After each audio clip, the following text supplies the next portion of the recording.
li ñu jàpp moom moo di que juge bi la ndaw si waxoon ci bërëb ba kawe ba cour suprême Mariam Diop Gueye dëgg ba mu fa waxoon ne jaay doole la ñu bëgg a teg Ousmane et que li ñuy def yëpp teguñu ko ci yoon que yëfu wayu yi ñuy def dañ koo war a arrêté et que ñu bàyyi Ousmane comme tous les citoyens mu retirer fiche am day nga mun a participer ci parrainage yi loolu la kii firndeel tey mais kii dafa gën a sori dafa nekk lii état bi def wéeru ko fenn tegu ko ci xam-xam tegu ko ci dëgg kon boog nañu dindaat Ousmane niñ ko dindee faase ko nañ ko ci delloowaat ci ni mu gën a gaawee te bu ñu jëlee ci du ñu jël benn mesure boo xam ne mun na tere Ousmane nekk ci liste yi te Ousmane bu nekkee ci liste yi day wane que ne Ousmane day nga candidat la à la candidature. maître agent judiciaire l'État nee na Sonko dafa jege mbokku kenn ci juge bi moo tax mu recusé ko. tontu naa la nee naa la ko yoon jege mooy lan waxul ne que Ousmane xam na juge bi waxul ne que Ousmane lekk naag juge bi waxul ne que aussi nan la tuddati Ousmane Sonko ak juge bi am na firnde ne que nan la tuddati jokkoo nañu comme yooru ko fenn dañoo jafur nguur goo xam ne dafa nekk ci jeexantalam tey jii jafur nañu xamatuñu fu ñu jëm wóolootuñu kenn képp koo xam ne que xam nañ ne que kii bu ñu xëy na bu ñu jéemee jar doxul ñu xoqatal doxul bu boobaa duñ la wóolu ñàkk loolu moo tax fi mu ne xamatuñu ñoom fu ñuy jublu wante na ñu xam ne que junni magistrat ngi ci dëkk bi ñoo xam ne am nañu fit bi am nañu sañ-sañ bi am nañu xam-xam bi te bu yàlla dogalee mu dox seen loxo dañu leen di gën a bottiwaat rek ci suuf. maître ban njeexital léegi la décision bi am plan judiciaire ndax Sonko. moom moo di que Ousmane Sonko dafa war a commencer ay parrainage am te it war a déposer candidature te loolu nag loolu moom mooy yoon dégg nga lii ñuy def yëpp maanaam ci xeetu noot la wante Sénégal yi yeewu nañu kenn du nangu ñu noot ñu te kenn it du nangu ñi nga xam ne dañoo jeexal ñu doon ay xong faaf dégg nga bëgg fee toog abada dayi man loolu day dàkk. waaye ndam bu njëkk la li ci des am na leneen lu des te dañ continuer liggéey bi. C'est une victoire, il faut la savourer. Le combat sera très long, mais nous savourons avec un immense plaisir cette première étape qui est une étape victorieuse.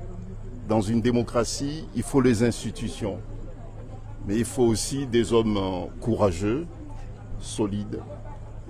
Et nous pouvons dire que nous avons été très très bien servis.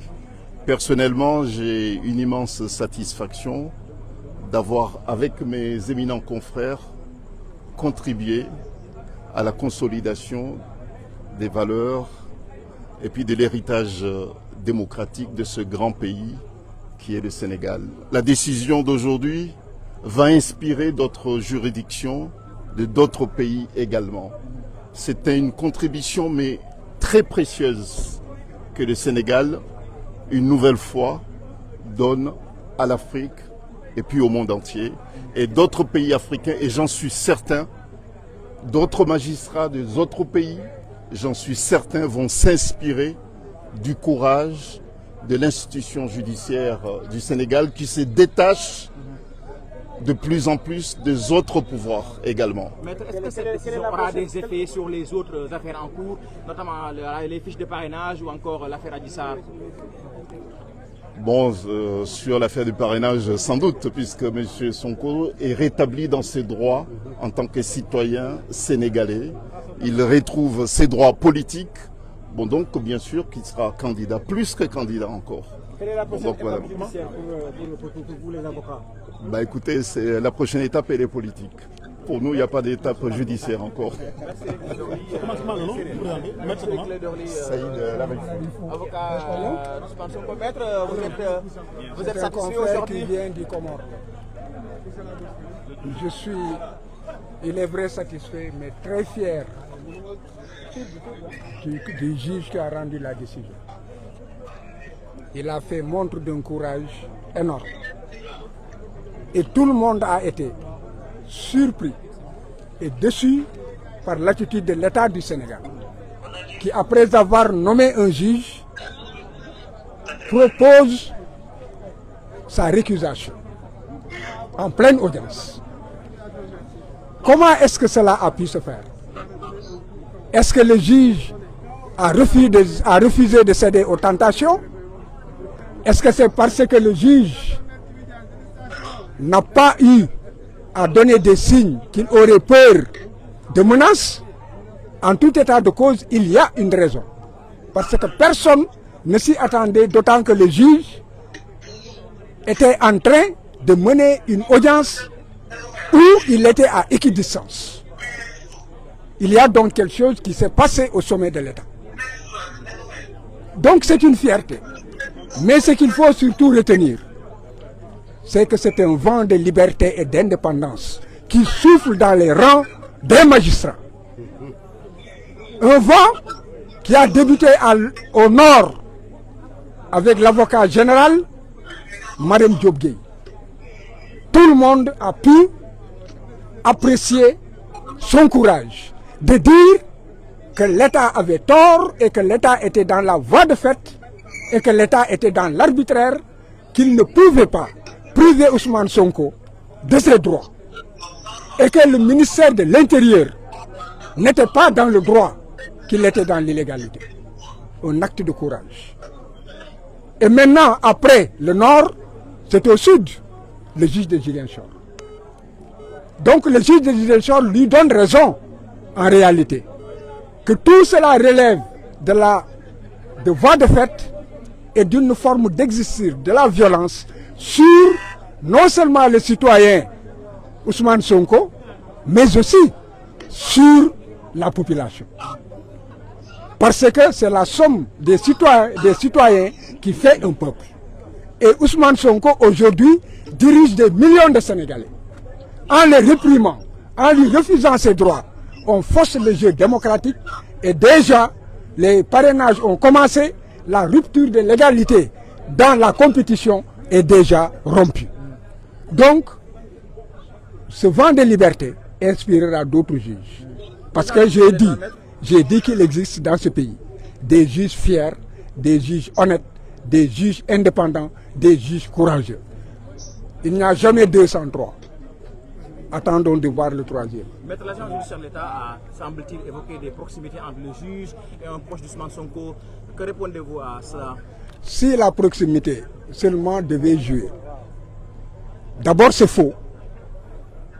Parce que Ousmane Sonko ne connaît pas le juge ne le connaît pas. C'est une vérité. Mais l'État dit que le juge aurait un frère qui serait un collègue de Ousmane Sonko. On n'a jamais parlé, il n'y a pas de lien de subordination. Il n'existe il n'y a pas de lien de parenté.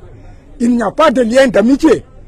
Et il n'est pas dit que le juge connaît Ousmane Sonko. Alors, mais c'est quoi la conséquence maintenant? Est-ce que cela veut dire qu'Ousmane Sonko va être candidat?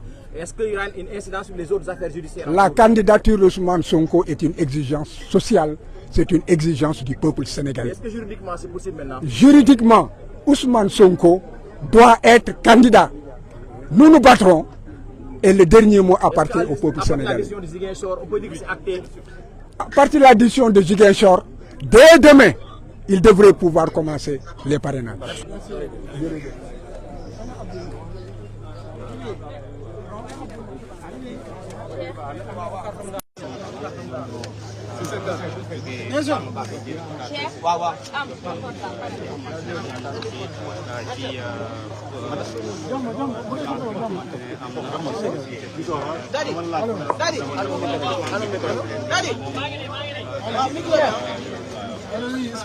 Voilà, ñoo ko déggandoo li avocat yi nga xam ne ñooy avocat Ousmane Sonko tey kii di Ousmane Sonko am na dëgg si ñoom.